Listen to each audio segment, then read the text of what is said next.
Carta aos Hebreus, capítulo 5, do 1 ao 10.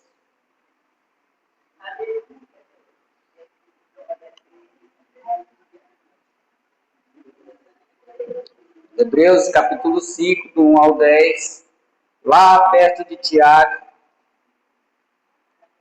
entre Tiago e Timóteo.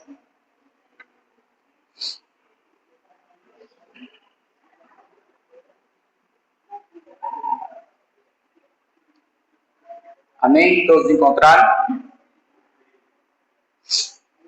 Fazer a leitura do versículo 1 ao versículo 10, diz assim: Cada sumo sacerdote, sendo escolhido dentre os homens, é constituído nas coisas relacionadas com Deus a favor dos homens, para oferecer dons e sacrifício pelo pecado. Ele é capaz de se compadecer dos ignorantes e dos que se desviam do caminho, pois também ele mesmo está rodeado de fraqueza. Por esta razão deve oferecer sacrifício pelos pecados tanto do povo como de si mesmo, e ninguém toma esta honra para si mesmo, a não ser quando Deus chama, como aconteceu com Arão. Assim também Cristo não glorificou a si mesmo para tornar-se sumo sacerdote. Quem glorificou foi aquele que lhe disse: Você é meu filho, eu hoje gerei você. Em outro lugar também diz: Você é sacerdote para sempre, segundo a ordem de Melquisedeque. Ele, Jesus, nos dias da sua carne, tendo oferecido com forte clamor e lágrimas, orações e súplica a quem eu poderia livrar da morte, foi ouvido por causa da sua reverência. Embora fosse filho, aprendeu a obediência pelas coisas que sofreu, e tendo sido aperfeiçoado, tornou-se o autor da salvação eterna para todos os que o obedecem. E Deus o nomeou sumo sacerdote segundo a ordem de Melquisedeque. Amém? Essa carta é a carta aos Hebreus. Nós não temos conhecimento do autor desta carta, porque é desconhecido a autoria dele. Mas nós sabemos que é uma carta inspirada por Deus, porque o conteúdo que tem nela, um homem natural não poderia escrever, irmão. O autor de Hebreu, ele trata do ministério celestial de Jesus. Quanto Romanos trata do ministério terreno de Jesus, o autor de Hebreu trata do ministério celestial de Jesus. Alguns tentam atribuir esta carta ao apóstolo Paulo pelas as coincidências que tem na carta, mas como não tem o autor escrito, os estudiosos rejeitaram a autoria que fosse Paulo, mas deixaram como sendo desconhecido. E por isso nós não estamos preocupados com isso. Não importa quem escreveu como homem, mas importa que foi Deus que deu esta carta. Amém? E aqui ele vai trabalhar apresentando para nós o ministério celestial do nosso Senhor Jesus. Ele vai tratar sobre o sacerdócio de Cristo e faz uma comparação com o sacerdócio do Antigo Testamento. Versículo 1 ao 3 Vai mostrar a fragilidade do sacerdote terreno. Acompanhe comigo, não feche sua Bíblia, acompanhe. Cada sumo sacerdote, tendo sido escolhido dentre os homens, é constituído nas coisas relacionadas com Deus, a favor dos homens, para oferecer dons e sacrifícios pelo pecado. Ele é capaz de se compadecer dos ignorantes e dos que se desviam do caminho, pois também ele mesmo está rodeado de fraqueza. Pois está, por esta razão, deve oferecer sacrifício tanto pelo pecado do povo como pelo pecado de si mesmo. No Velho Testamento, no templo do Senhor, havia 3 lugares. Havia o pátio dos gentios, havia o lugar santo, aonde os judeus poderiam chegar e entregar a sua oferta, e ali glorificar e exaltar o nome do Senhor. E existia um lugar mais recuado, onde tinha uma cortina de aproximadamente 5 centímetros que fechava esse lugar, separava esse lugar, chamava-se lugar santo dos santos. Ali ficava a Arca da Aliança, que era onde a presença de Deus se manifestava. Dentro da Arca da Aliança existiam 3 objetos. Primeiro, as tábuas da lei, representando o nosso pecado. Tinha também a vara de Arão que floresceu, representando a ressurreição dos últimos dias. E tinha um jarro com o maná, representando o pão da vida, que é o nosso Senhor Jesus. E ali, todos os anos, a nação de Israel vinha até o templo para fazer oferenda pelo seu próprio pecado. Aí, no templo, existia um sacerdote. E somente o sacerdote tinha autorização para fazer a oferenda. O povo chegava com o animal, entregava para o sacerdote matava o animal e entrava no lugar santo do santo para fazer a expiação pelo pecado. O ritual era, ele derramava o sangue do animal em cima da tampa da Arca da Aliança, que dentro estava a tábua da lei que representava o nosso pecado. E ali era uma expiação pelo pecado. A tampa da Arca da Aliança se chama propiciatório.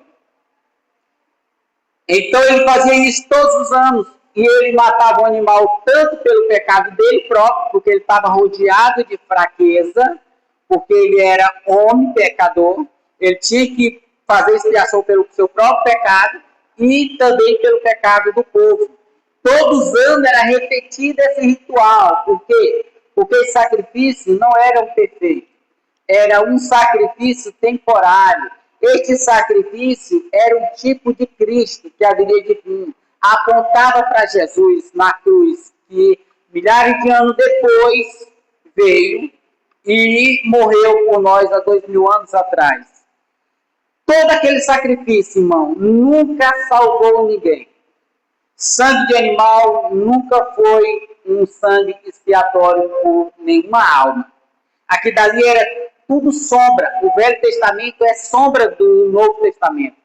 Os animais ali que eram mortos era sombra de Cristo. O sacrifício era sombra do sacrifício perfeito de Jesus. Amém?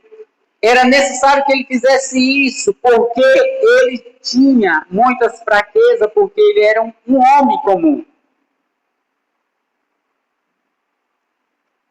No verso 4 diz assim, acompanhe, ninguém toma para si essa honra, a não ser quando Deus chama, como chamou Arão. Ou seja, o sacerdócio era uma autoridade que somente Deus poderia chamar essa pessoa para essa função.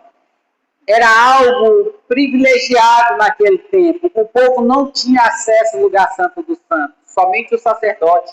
Se outro tentasse entrar, era fulminado na hora. Entendeu? porque Deus só se revelava ali para ele. O povo não tinha a presença de Deus ali, era só o sacerdote. O sacerdote servia de mediador. Ele levava o pedido do povo a Deus e trazia a resposta de Deus para o povo. Isso era a função do sacerdote. Ninguém tomava, ninguém se declarava sacerdote. Deus é que levantava o sacerdote. Como foi feito com Arão. Arão foi um sacerdote durante muito tempo da caminhada dos hebreus pelo deserto. Arão, por diversas vezes, entrou nesse lugar santo do santo para fazer essa mediação. E hoje, quem faz essa mediação? Quem é o nosso mediador hoje? Hoje é Jesus Cristo. O sacerdócio de Arão apontava para Cristo. Era um tipo de Cristo. Vejamos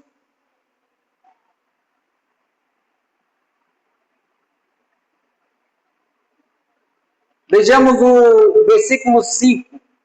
Ele diz assim: assim também Cristo não glorificou a si mesmo para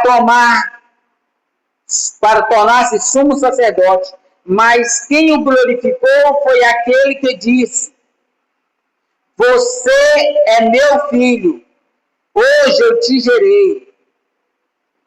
Ou seja, Jesus Cristo também, apesar de ser o Filho de Deus, ele não tomou essa posição para si mesmo. Ele foi feito sacerdote, sumo sacerdote, e por ordem de Deus Pai. É o que nós vamos ver aqui.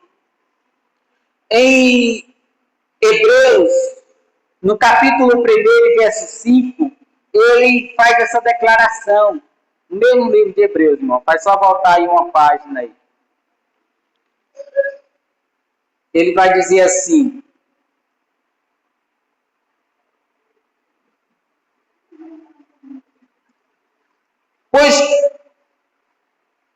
Pois a qual dos anjos Deus em algum momento disse: você é meu filho, hoje eu gerei você.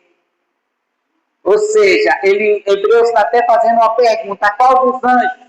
Ou seja, essa posição não veio para nenhum anjo, mas somente, especificamente, exclusivamente para Jesus Cristo. Jesus foi declarado o Messias, ainda no Velho Testamento. Se nós formos ver, irmão, Isaías, o profeta que mais pregou a respeito de Jesus, no seu capítulo 53, ele vai fazer um diagnóstico exato, perfeito, do que aconteceria com o Messias. E foi exatamente o que aconteceu com Jesus. Ele vai falar da morte do Messias, do Salvador.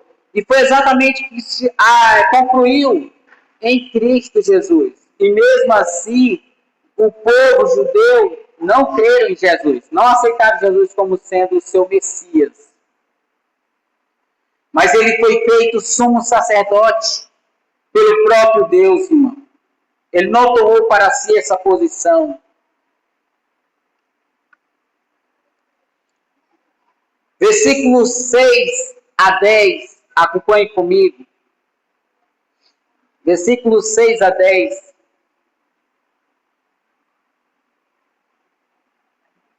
Ele diz assim: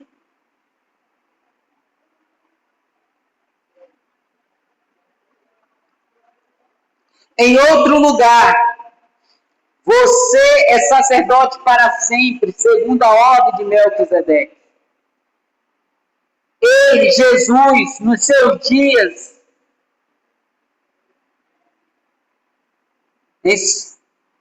no dia da sua carne, tendo oferecido com forte clamor e lágrima, oração e súplica a quem poderia livrar da morte, foi ouvido por causa da sua reverência. Embora fosse filho, aprendeu a obediência pelas coisas que sofreu, tornando-se o autor da salvação eterna para todos que o obedecem. E Deus o nomeou sacerdócio para sempre, segundo a ordem de Melquisedeque. Quem é Melquisedeque, irmão? É uma figura emblemática, Melquisedeque. Melquisedeque, quando ele aparece, ele só aparece 2 vezes no Velho Testamento. Uma é em Gênesis e outra é em Salmo. Somente essas 2 vezes ele vai aparecer no Velho Testamento. E ele não tem família. A Bíblia não descreve família, ele não tem linhagem. Ele não tem pai, nem mãe, nem irmão, nem primo, nem ninguém. Ele aparece como uma figura única, emblemática ali. Por que ele apareceu sem linhagem? Porque Melquisedeque, irmão, ele é um tipo de Cristo. Ele estava ali no Velho Testamento apresentando Cristo para Abraão. Ele apareceu para Abraão para representar a figura de Cristo. Quem é Cristo? Por quê? Porque na lei de Deus, o rei, ele não podia ser sacerdote. Teve um momento em que um rei tentou ser sacerdote. Ele era rei, não estou lembrado o nome desse rei, mas ele tentou fazer expiação pelo pecado. Ele tentou levar um animal e sacrificar o animal e oferecer para Jesus no lugar do sacerdote. E Deus cobriu ele de lepra, porque nenhum rei poderia fazer isso. Nenhum rei tinha autorização para fazer isso. Então surge Melquisedeque na história bíblica. E ele é rei de Salém e ainda é sacerdote. Como que uma pessoa, segundo a lei de Deus, não podia ser rei e sacerdote, agora uma figura aparece no meio da Bíblia sendo um rei e sacerdote ao mesmo tempo? Simplesmente para mostrar para nós a posição de Jesus. Ele era um tipo de Cristo que viria. Ele apareceu para Abraão para mostrar quem é Jesus. Jesus é rei e Jesus é sacerdote. Além de ele ser rei, reinar, ele também fez expiação pelo pecado do povo.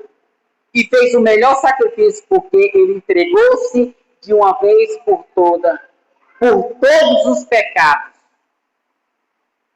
Ou seja, essa figura emblemática aqui era um tipo de Cristo, de Jesus. Amém?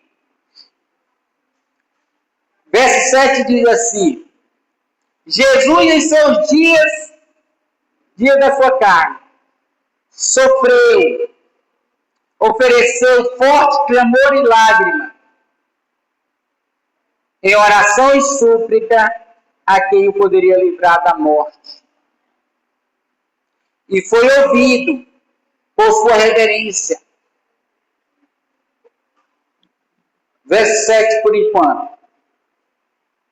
Quando o texto está dizendo que Jesus nos seus dias em carne, ele ofereceu como forte clamor e lágrima, orações e súplica, ele está falando do jardim do Getsêmani. O que aconteceu no jardim do Getsêmani? Ali estava Jesus na noite em que ele foi traído, na noite que ele foi entregue, na noite que antecipou a sua morte.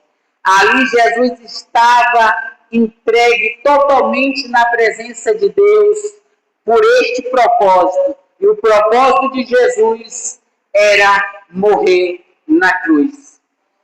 Jesus, irmão, nos seus dias de sua carne,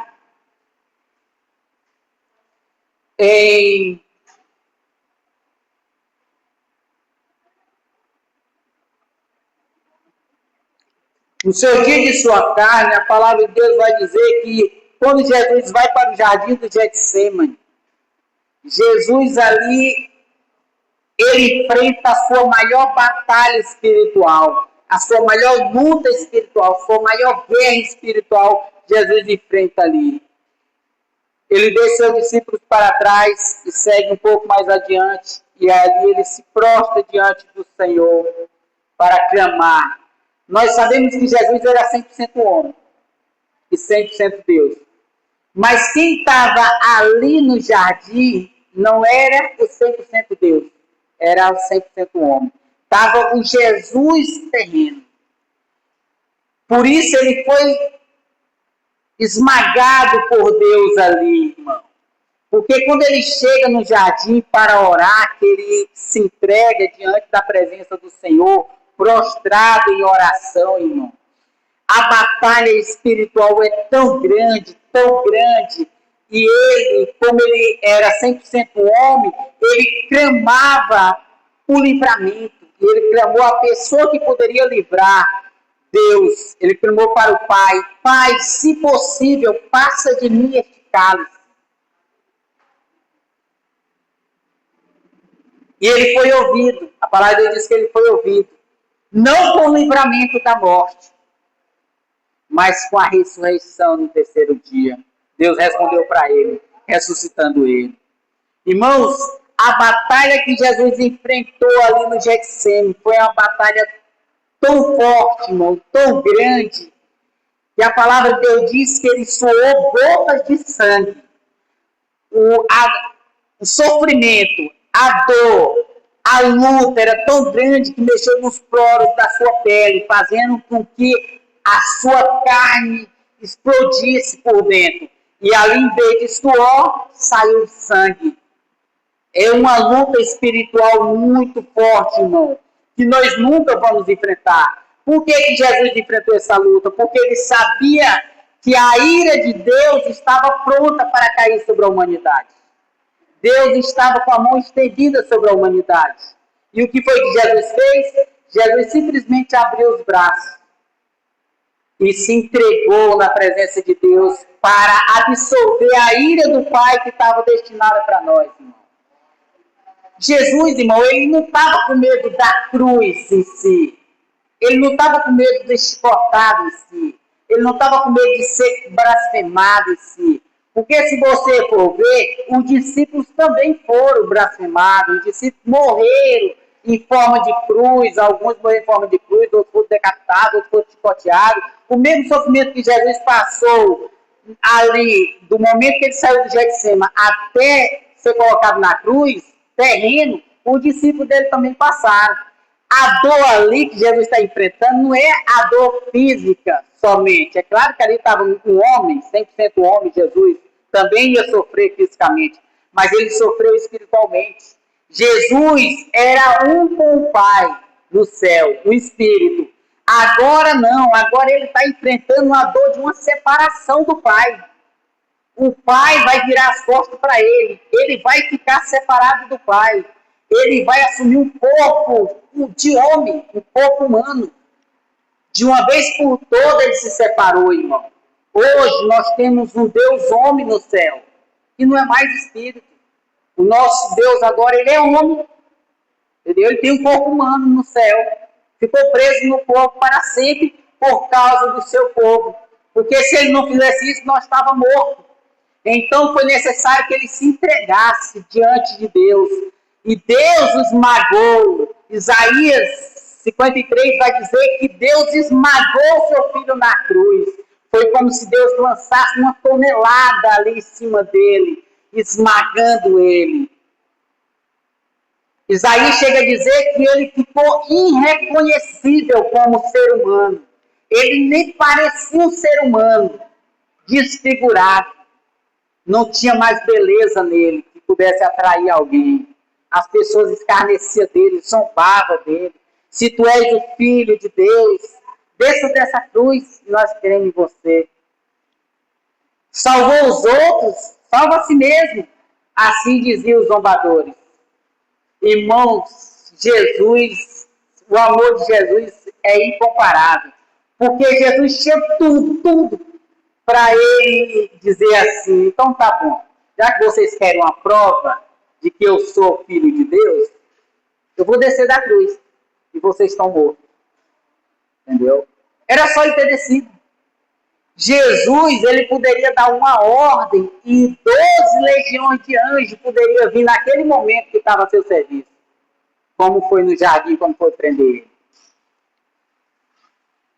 Quando o rei Ezequias estava sofrendo de uma doença, e um exército muito grande, maior do que Jerusalém, estava cercando a cidade, ele clamou a Deus por socorro, e Deus escalou um anjo, só um único anjo, passou ao redor de Jerusalém à noite, matou 185 mil soldados. E o rei voltou envergonhado para casa. Quando chegou lá, o filho dele, mataram eles. Mataram o rei. Porque desafiou a Deus. Eles chegaram a dizer assim: se entregue, rei, porque nenhum Deus pode te salvar da minha mão. Louco que desafia Deus. Esses homens desafiaram o próprio Deus que estava ali diante deles. Desça da cruz. Mas ali estava a nossa salvação, irmão. Se Jesus tivesse descido daquela cruz, nós nem aqui estávamos. Já tinha sido fulminado. Lembra daquela geração do tempo de Noé? Deus, por misericórdia, salvou Noé e sua família. O resto, morreram. Para Deus destruir essa humanidade e fazer outra, não custava nada. Deus faz surgir tudo do nada. Mas por amor de Jesus Cristo, seu Filho, por nós, ele preservou a humanidade, preservou o seu povo, porque Cristo, irmão, assumiu o nosso lugar. Cristo levou com ele todas as nossas enfermidades. Cristo morreu carregando todas as nossas mazelas, todas as nossas angústias, todo o nosso sofrimento, o nosso ódio, a nossa mágoa estava sobre ele, a ponto que Deus não conseguiu mais contemplar o seu filho. O próprio Deus fechou os olhos para ele. O próprio Deus virou as costas para ele na cruz. Nem a sua criatura, o sol, não conseguiu enxergar o filho. Naquele momento teve uma escuridão naquela região inteira. Ficou truva. Tudo ficou escuro. O sol não brilhou ali naquele momento. Porque até o sol se envergonhou de olhar para Jesus naquele momento. Tudo isso que Jesus passou, irmão, foi por causa de um povo. Foi por causa de mim e de você, irmão. E Jesus não morreu na cruz, irmão, para nós estragar a nossa vida em droga, não. Jesus não morreu na cruz para a gente viver em prostituição, não, irmão. Jesus não morreu na cruz para a gente acabar a nossa saúde nesse mundo, vivendo de forma desordenada, não, irmão. Jesus morreu na cruz para conceder uma vida em abundante, irmão. Entendeu? Mas o que está acontecendo é que as pessoas não querem Deus. As pessoas, apesar do sacrifício de Jesus, elas rejeitam Jesus. Estão acabando suas vidas nas bagunças, nas festas, nas drogas, nas prostituições. Mas eu quero dizer uma coisa para vocês, que o sacrifício de Jesus não foi em vão. Porque no devido tempo, o Senhor chama o seu povo e arranca do meio desses lugares aí. Tira uma prostituta da prostituição, tira um adúltero do adultério, tira um feiticeiro da bruxaria, tira um assassino do crime, irmão. Jesus é poderoso para fazer isso. Nós vemos isso acontecer diante dos nossos olhos. O que é impossível para os homens é possível para Deus, irmão. E Deus concede vida eterna, salvação para o seu povo que clama por ele, irmão. Jesus diz assim, por boca de Paulo, dizendo: todo aquele que invocar o nome do Senhor será salvo. Ou seja, a partir do momento que você invoca o nome do Senhor, irmão, você é salvo, irmão. Amém? Assim, irmão, Jesus se entregou naquela cruz.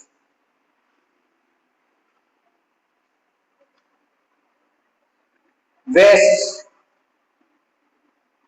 de número 8 diz assim: embora fosse filho, aprendeu a obediência pelas coisas que sofreu.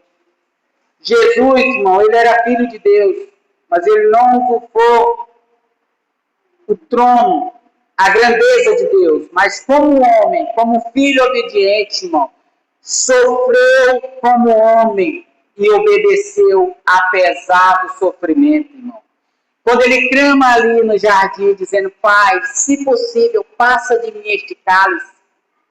A natureza humana dele está pedindo para que afaste ele do cálice. daquela dor que ele teria que passar. Só que ele não exige nada do Pai, ele pede, mas ao mesmo tempo, como filho obediente, ele diz assim: mas que não seja feita a minha vontade, mas a tua. Irmão, isso é bom nós entender. Quando o próprio Filho de Deus não exige que seja feita a vontade dele, Jesus, mas sim a vontade de Deus, irmão. Isso é um aprendizado para nós. Muitas vezes, nós, apesar de pecadores, de miserável que somos, muitas vezes nós temos exigido de Deus o que nós não temos direito. Porque nós não temos direito de exigir nada. E muitas vezes nós chegamos na presença de Deus em oração, dizendo assim: Senhor, eu determino que o Senhor faça isso. Eu decreto que o Senhor faça isso. Eu declaro que o Senhor faça isso. Irmãos, quem somos nós para declarar algo, para determinar algo? O que foi determinado já está determinado por Deus, ninguém pode mudar. O que foi declarado por Deus já está declarado antes da fundação do mundo, e isso nós não podemos mudar. O mundo já está pronto, ele está só se concretizando aqui na Terra. Deus já escreveu a história do mundo, irmão. Os livros já estão selados, diz Apocalipse. O livro da vida está selado, com 7 selos e ninguém pode romper. O livro da história está selado, só o Senhor Jesus, naquele grande dia, vai abrir os selos, irmão. Ele é o único que pode abrir os selos. O livro está selado, a história está pronta. Eu não posso mudar a história de ninguém. Eu não posso chegar para um irmão e dizer: irmão, eu declaro que Deus vai fazer isso na tua vida. Porque se Deus quiser, Ele faz. Se Ele não quiser, Ele não faz. Deus é soberano e nós não podemos exigir nada de Deus, irmão. Nós só temos que agradecer Ele pelo que Ele faz por nós, por quem Ele é. Deus é soberano, irmão. Já pensou, você que estava pronto para ir para o inferno, agora você tem vida eterna. Isso é um privilégio, é uma graça, é um favor imerecido que só Deus consegue, irmão. Será que nós ainda podemos ser tão egoístas, arrogantes, ao ponto de exigir de Deus coisas materiais, irmão? Nós temos que dar graças a Deus por tudo que Deus faz e já fez por nós, irmão. E louvar o nome dele pelo que ele é, porque Deus é soberano. Mas o seu amor nos alcançou, irmão. Verso 9 diz assim: e tendo sido aperfeiçoado, tornou-se o autor da salvação para todos os que o obedecem. Cristo cumpriu todo o propósito, irmão. O objetivo de Cristo aqui, irmão, era cumprir um propósito. Versos 9. Ele diz assim: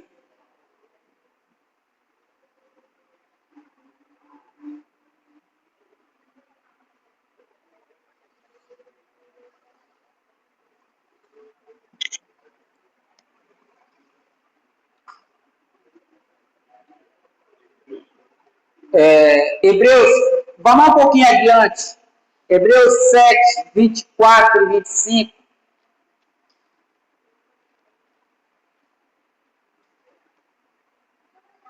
Hebreus 7, 24 e 25 diz assim: Jesus, no entanto, porque continua, 24. Jesus, no entanto, porque continua para sempre, tem o seu sacerdócio imutável. Por isso também pode salvar totalmente os que nele se aproximam de Deus, vivendo sempre para interceder por eles. Ou seja, Jesus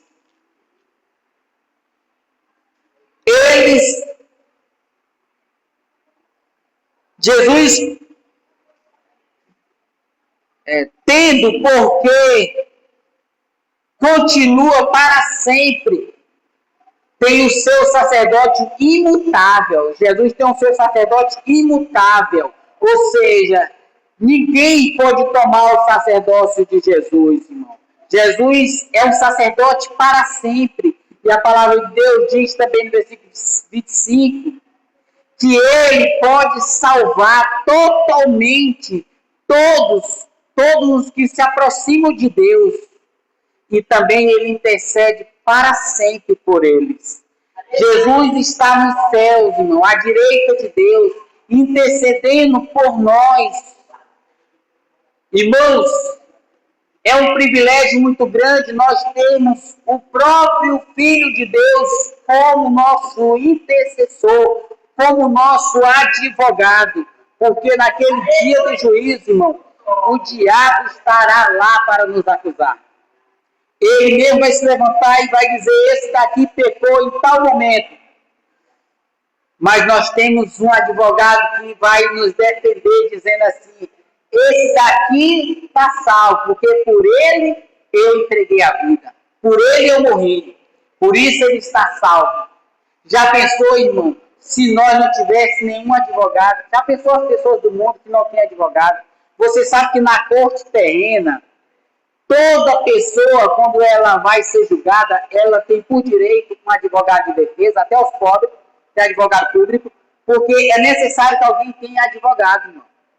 Entendeu? Para poder lutar pela sua causa. Se na corte terreno todos têm o direito de um advogado, irmão, já pensou você morrer e chegar lá no céu diante da corte divina sem nenhum advogado? Porque Jesus, ele só é advogado daqueles que o obedecem, daqueles que são salvos. E os ricos só vão ter o acusador, não vão ter o advogado. Ou seja, eles estão totalmente perdidos, não tem ninguém que lute por eles.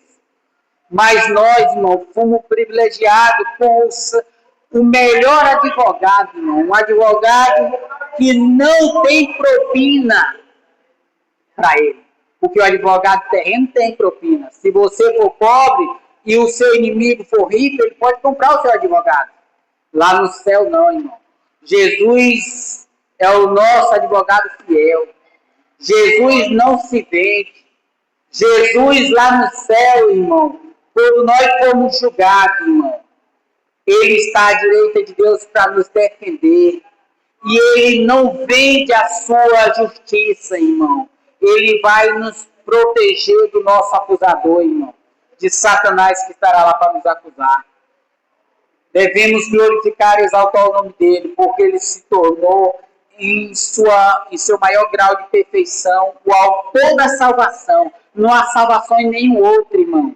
Ainda que pessoas que ainda não têm entendimento, que busquem um outro mediador, como alguma coisa terrena, um material, um objeto como mediador, irmão, entenda uma coisa.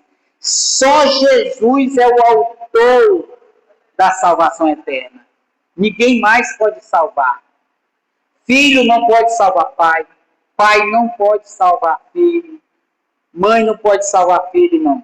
Esta salvação, neste sentido, ela é individual. Porque cada ser, cada pessoa que Deus chama, ele precisa ter uma experiência pessoal com Jesus.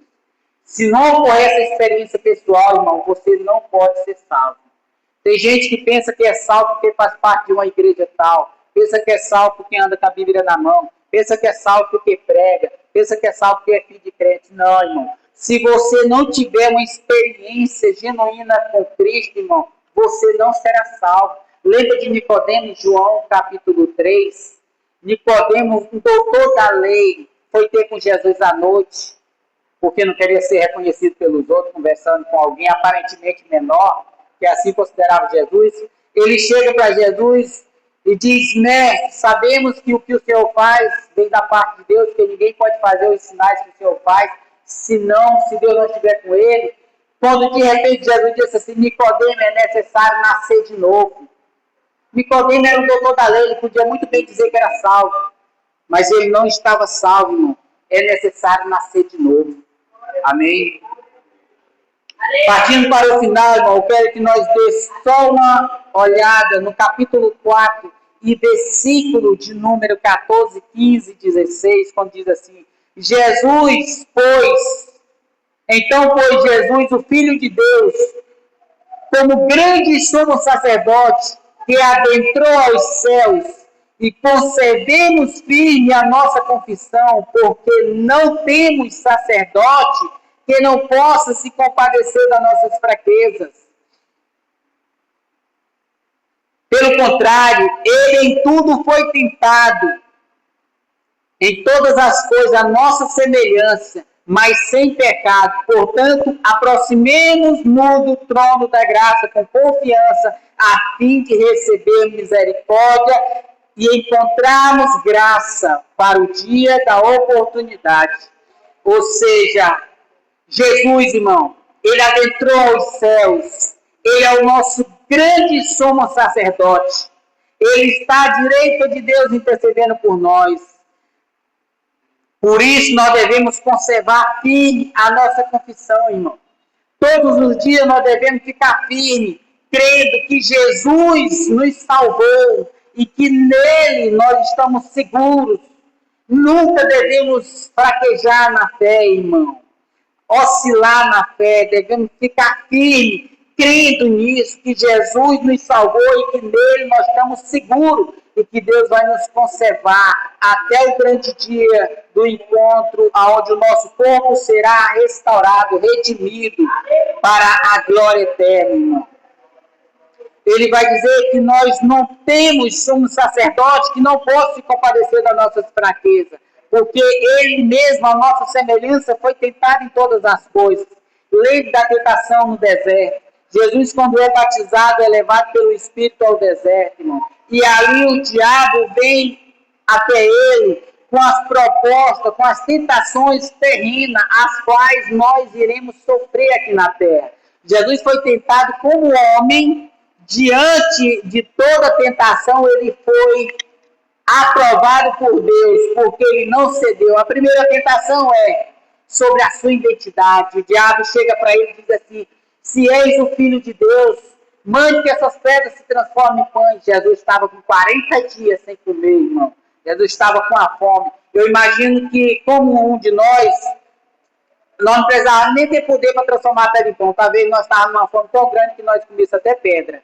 Porque 40 dias sem comer, irmão, 40 dias sem experimentar nada, sem botar um alimento na boca.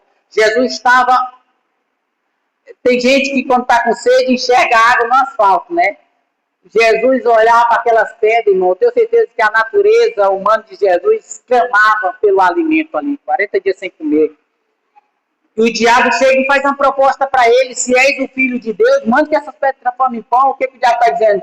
Olha, você tem poder. Você não é o Filho de Deus? Você tem poder, rapaz. Você está jejuando para quê? Mande essas pedras transformar em pão e come, enche teu bucho, se alimenta. Jesus não caiu na cantada do diabo. Jesus sabia quem ele era. Sabia para que ele tinha vindo. Jesus rebateu ele usando a palavra de Deus, dizendo assim: não, Satanás, pois está escrito: nem só de pão viverá o homem, mas de toda palavra que procede da boca de Deus. O homem, irmão, ele não vive só do pão. O diabo muitas vezes vai te oferecer barganha para que você abandone o ministério, para que você abandone o reino, para que você se afaste de Deus, para que você vá fazer a sua vontade. Tenha a palavra de Deus na mente, irmão. Quando essa tentação vier, faça como Jesus, use a palavra de Deus. Nem só de pão viverá o homem. O que tem de crente querendo ficar rico, irmão. O que tem de crente jogando em jogo para tentar mudar a vida dele, irmão. Porque não quer ter responsabilidade, não quer trabalhar. É um absurdo, irmão. Nós entendemos que nem só de pão vive o homem, mas da palavra de Deus, irmão. A segunda tentação foi a respeito de colocar Deus à prova em tentação. Porque existe provar a Deus. A Bíblia diz que nós provar a Deus. Mas nós só podemos provar a Deus na obediência a Deus. Quando a dor é grande e nós estamos obedecendo, nós podemos provar a Deus nisso. Mas não com tentação. Quando você faz algo que Deus não mandou, isso é tentação, irmão. E o que foi que o diabo disse? Lança-te daqui lá para baixo. Já levou ele lá no pináculo do templo, lugar mais alto.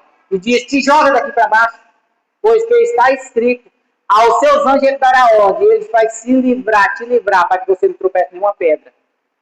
O diabo ainda, apesar de ter colocado Jesus, o Filho de Deus, à prova, foi o que ele fez, ele distorceu as escrituras. Tem outro texto que ele não falou. Só que Jesus não caiu na cantada dele. Jesus não tentou a Deus. Jesus disse assim, está escrito, não tentarás o teu Deus. Ou seja, nós não podemos tentar a Deus, irmão. O que é provar a Deus? Eu já disse agora, provar a Deus é quando você está caminhando nos caminhos do Senhor e a provação é grande.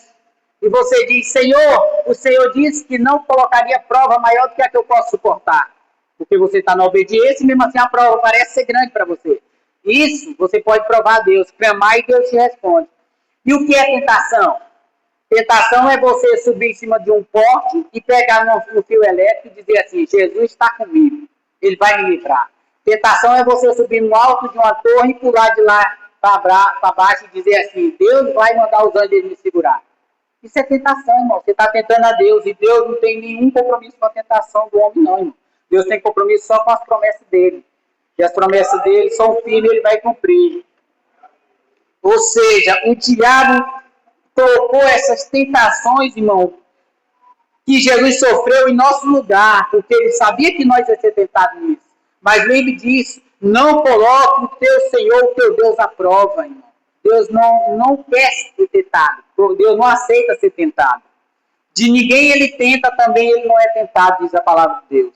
E a segunda tentação é sobre prazeres, poderes, sobre o reino. O que é que o mundo mais nos oferece, irmão, para a igreja? Não é poder, prazer, autoridade?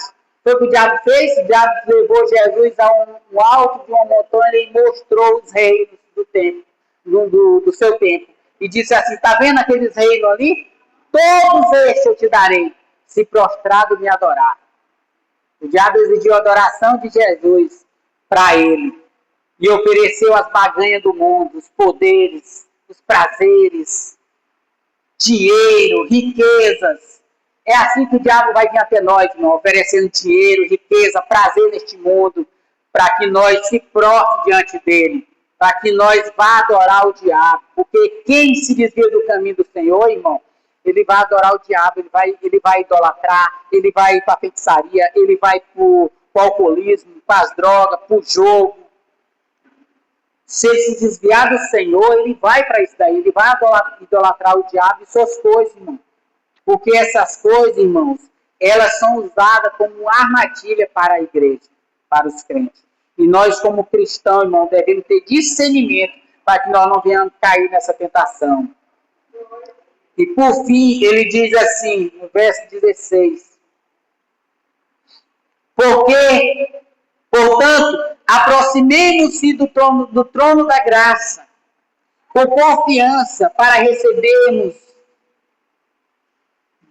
misericórdia e encontrarmos nele graça para ajuda nos dias oportunos. Ou seja, devemos se aproximar de Deus com confiança. E o que é se aproximar de Deus com confiança, irmão? Irmão, sempre que nós formos orar, entrar na presença do Senhor, nós temos que ter firmeza naquele momento, porque você diz que está entrando na presença de Deus, mas muitos entram com dúvida. Muitos oram com dúvida. E nós devemos entrar na presença de Deus com confiança. E o que é essa confiança? A confiança aqui é reconhecer que Deus é poderoso para fazer aquilo que nós precisamos. Porque se nós não crermos que Deus é poderoso, é em vão a nossa oração.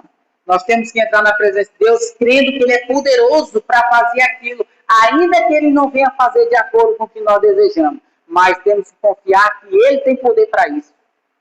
E entregar que seja feita a vontade dEle. E assim nós vamos receber misericórdia para livramento, para esta vida, e graça no momento oportuno, para que Deus nos mantenha de pé, irmão, nos sustente na provação, nessa caminhada que nós vamos caminhar, irmão, porque ainda nós devemos esperar uma vida longa ainda para a igreja, né? A igreja vai passar muita tribulação, muitos momentos angustiantes, aonde a igreja muitas vezes ainda vai olhar para trás, mas Jesus disse que aquele que olha para trás não é digno de segui-lo, irmão. Ou seja, não volte atrás, irmão. Aguente, tá doendo? Tá, clame a Deus e aguente, suporte a dor. Tá sofrido? Ore a Deus, mas aguente o sofrimento. O crente não pode pular degrau porque não quer subir de degrau em degrau, não, irmão. O crente não pode pular a justiça para tentar alcançar um objeto, algo mais na frente, que não está ao seu alcance, não. Muitos dos irmãos que a gente conhece, nosso meio, irmão, estão pegando atalhos para conseguir conquistar coisas que não veio para eles. Essas coisas vão trazer sérias consequências no final. Por que Deus não dá tudo que nós pedimos? Porque Ele enxerga tanto o passado como Ele enxerga o futuro. Nós não enxergamos a lei do nosso nariz, mas Ele enxerga, Ele sabe o que é bom e o que é ruim para nós. Por isso Ele não dá tudo que a gente pede, mas a gente devemos entrar com confiança nele, sabendo que Ele é poderoso para isso. Amém? Porque Deus é poderoso, irmão, para fazer infinitamente mais do que nós possamos ver ou imaginar. Amém? Glória a Deus. Vamos ficar de pé.